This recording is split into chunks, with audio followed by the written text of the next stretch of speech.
So how are you going about that emotional part with your patients to really get them to change, to address, and to heal?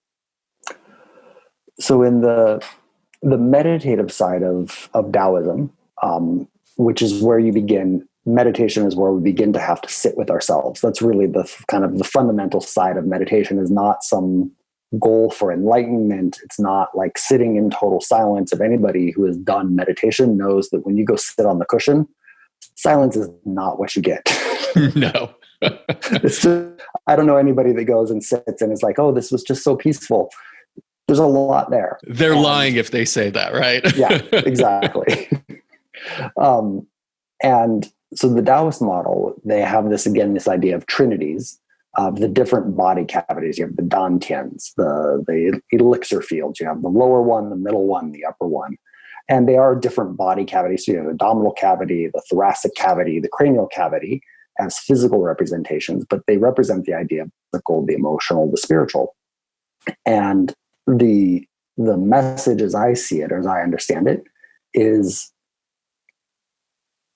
we need to be able to begin our practice as a somatic practice, to inhabit our body, to somatically experience our emotions and see where things are held within the body, so that we give the emotional, the mind, the ego, whatever we want to call that, something to anchor into. That I can ground myself in the midst of experiencing grief, amidst in experiencing stress or anger or fear or whatever it is, that I can feel ground, can contain my experience. I don't have anywhere safe to go within myself, and the outside world is the trigger for my emotional experience. I'm going to short circuit and go into trauma mode. I will carry away from that some form of PTSD because I can't integrate the experience that I'm having.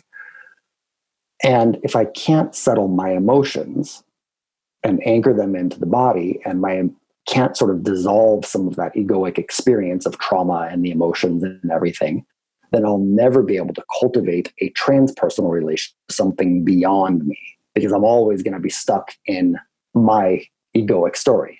Mm-hmm. And it's not a shortcoming. That's just the human experience.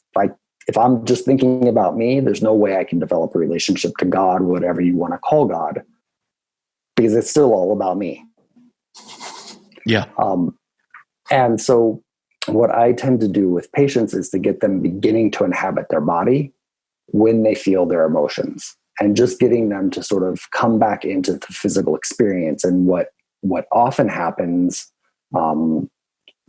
is we tend to be in sort of two spaces with our emotional baggage, if you will. In some cases, it's true shadow, and we don't know that it's there. We know there's something there. I know something happened, but I'm not really sure what it is or what happened. And so I need to open Pandora's box. I need to bring my history out of the closet so I can really look at what's there. In other cases where people are coming in with more active PTSD or anxiety or heightened emotional triggers, we know what's there, but it's just too much for us to sit with. Sitting with that old memory is too painful. It's too intense. It's too charged. It's too big, if you will. Then we have herbal medicine that can be used to help shrink that monster, to make it so that the intensity is not a volume 10, it's a volume 7, versus giving you a medicine to make you numb to the experience, but then you can never really work with it. And it's really I would argue, one of the shortcomings of the Western medical approach to pain, whether that's physical pain or emotional pain, is that sometimes we think the goal is to have pain. Mm-hmm. But the goal of pain for physical pain was not to make the pain go away. It was to lower the pain just enough that you could work with it to do your rehab, and then eventually not need the pain medicine. And the same should be done for psychological medicine. Mm.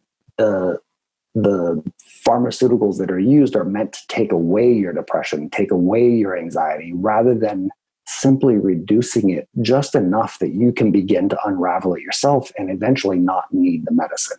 Yeah. I mean, I think that's a good parable for how I know I feel and many doctors feel about pharmaceutical intervention. Mm-hmm. A lot of people out there think if you're in alternative medicine world that you're against big pharma. I think pharmaceutical drugs are incredibly important. I just think that they are not the end all. They are not the go-to, and they should not be the rest of your life. You are going to use this and more and another as you go, and your quality of life will continue to deteriorate just a little bit slower, maybe, right? I think that's the problem, and I think you have to address it with a reasonable approach of saying, yes, they are absolutely necessary, and yes, go on them, if you need it.